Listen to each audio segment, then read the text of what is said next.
Do you think that the inner-outer dichotomy is a false one, and that these things are somehow excavations of what's inside of you, and maybe future science is actually a more spiritual science? There's this 19th century Austrian philosopher named Rudolf Steiner who talks about anthroposophy, where it's studying the inner in order to garner mastery over the outer world. And that was what alchemy was always about as well.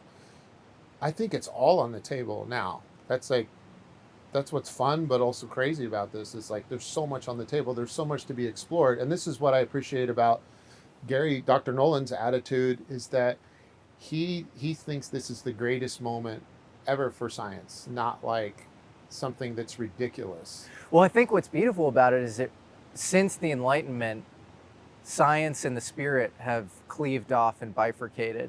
And if you were to go back to Francis Bacon, he would say, I am using the scientific method, was back then, more empirical skepticism. It wasn't called that at the time.